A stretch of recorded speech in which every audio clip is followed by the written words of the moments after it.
Hey, greetings, performance reviews where I give you the review from the technician's point of view. And today we're going to be talking about this BISSELL. I've seen a lot of reviews surface on this BISSELL. I reviewed it a couple years ago. I thought the video was pretty subpar, and it was before things really got started on the channel, so we're going to revisit it because it was notably one of the worst vacuums I've tested to date.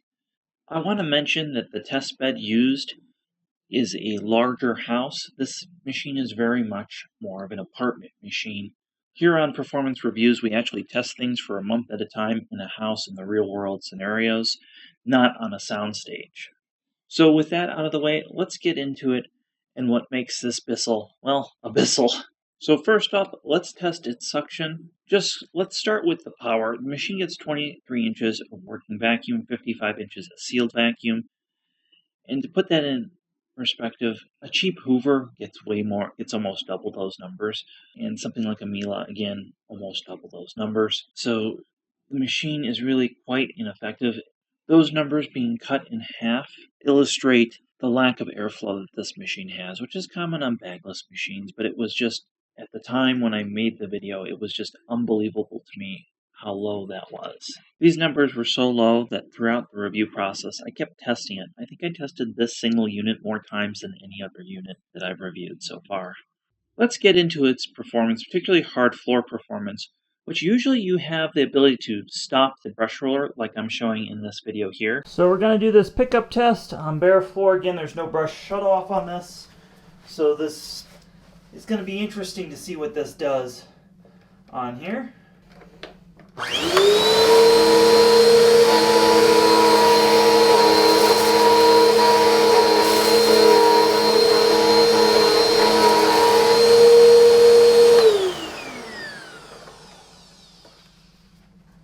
let's see how that did. So right away there's cat litter from that pickup test behind the machine. I see you can see there's some flour left behind. Now it did pick up the pet hair. Up there's more cat litter and Rice Krispies scattered over here. So you can see that it did scatter the debris, which is one of the cons of having a brush roller running. The other con of having a brush roller running on floor, and why you're not seeing me test this on my wood floor, is because it can scratch the floor. Now there's a third con to having that brush roller running, and that is durability. Because when the brush is spinning and hitting carpet, it's hitting a padded surface. But on bare floor, it's not. So if you continue to use this machine on hard surface, it's basically going to beat itself to death.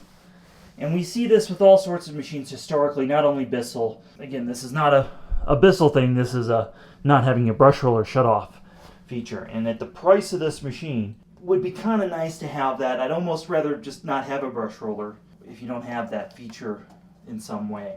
So we're going to do a carpet pickup test. Again, we have Rice Krispies, flour, cat litter, and animal hair. And we do not weigh our carpet pickup tests because carpet sheds all the time and it doesn't provide accurate data. See how it does? I've already preset the carpet height adjustment on this vacuum, which is a plus that it has a carpet height adjustment.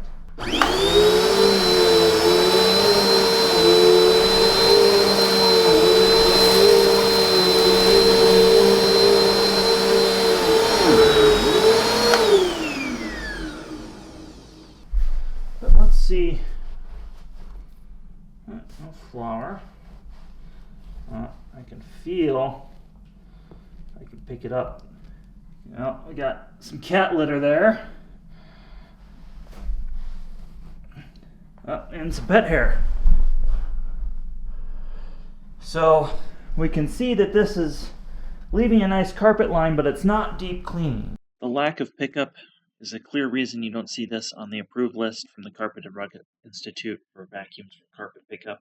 The purpose of an upright vacuum, let's be honest here, is to save manufacturing costs. They struggle with maneuverability, and it definitely shows on stairs. Now this one will balance okay on stairs, a little wobbly. So you definitely want to set this in the bottom of the stairs. In terms of the hose, well, I get about halfway up my stairs with that. So If you have a full flight of stairs without a landing, this is not going to be a vacuum for you. Now that being said, let's test the pet hair tools on the stairs. There's two of them. This reminds me of a tool that Simplicity Recar uses, and they have a patent on, and I wonder if Bissell bought the rights to this or if it's a patent infringement actually. But curious to know about that. If anybody knows, comment below.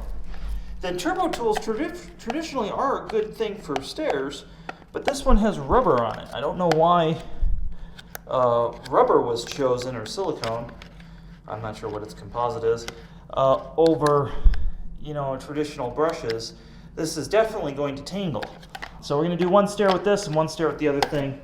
And a headphones warning, this is a loud vacuum. Right away we can see it doesn't have enough power to power a turbine, which is what the working vacuum gauge was developed originally for, was to see if central vacuums could run turbines. And of course this doesn't have, actually has half the power you recommend for a turbine, so that's why we're seeing this stop. Now, just quick note, I'm at a mile high, and it does weird things to vacuums, so this machine probably has about 20% less power than if you were at sea level. So this might work at sea level, but it doesn't work a mile high. Try the other tool and see if this does better. But stuff just seems to get stuck on this. The cord length is 25 feet, which is average for this segment, though some of that cord length is used to clip onto the handles, so you lose about 2 feet of that. Some models have a cord rewind, some of them do not.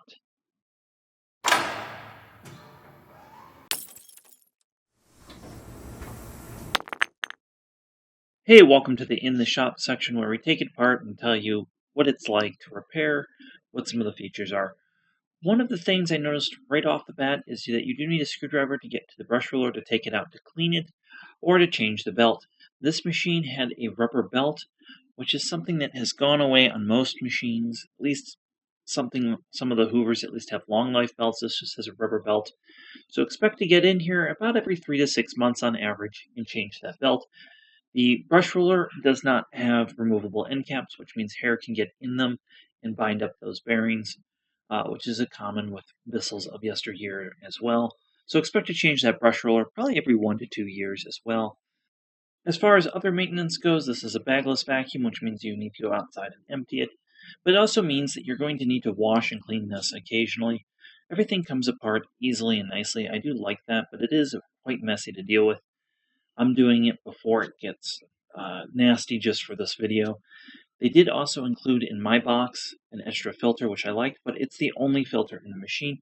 There's no actual HEPA filter in this machine, which means it can put a lot of dangerous particulate back into the air. And other machines in this price range will have a HEPA filter, but at least everything was easy to get to. In case you're not familiar, most vacuum cleaners still use a vacuum bag. It's not a paper bag, it's a self-sealing synthetic HEPA bag, easy to change as I'm showing here, just as an example of how much easier a bag vacuum really is to deal with. And it is cheaper overall to get bags versus buying these filters every few months. Where with this unit, you need to take it apart on both ends and dump it. Again, I recommend you go outside, don't do this in your house. So if it's snowing or raining, that might be a problem. Then a lot of times, let's say every other use, you will end up having to wash it like I showed earlier. This is only after a few uses, and you can really see just how dirty this thing gets. So in conclusion, if you really need a machine, this would work in a pinch, but it's outclassed by just about everything in this price point. I'll put a link below to other machines I recommend in this price point, bagged and bagless. I find the tools to be ineffective. There's no adequate bare floor pickup. I hope this has helped you get on the path to picking the right vacuum for you and your household. Consider a subscription if you like vacuum cleaners. If you really like vacuum cleaners, check out the link below. We have a Discord server where we talk about vacuums. And big thank you to our Patreon supporters who made this vacuum purchase possible at the time. Have a wonderful day. Remember, folks, disposable vacuums belong in the trash can.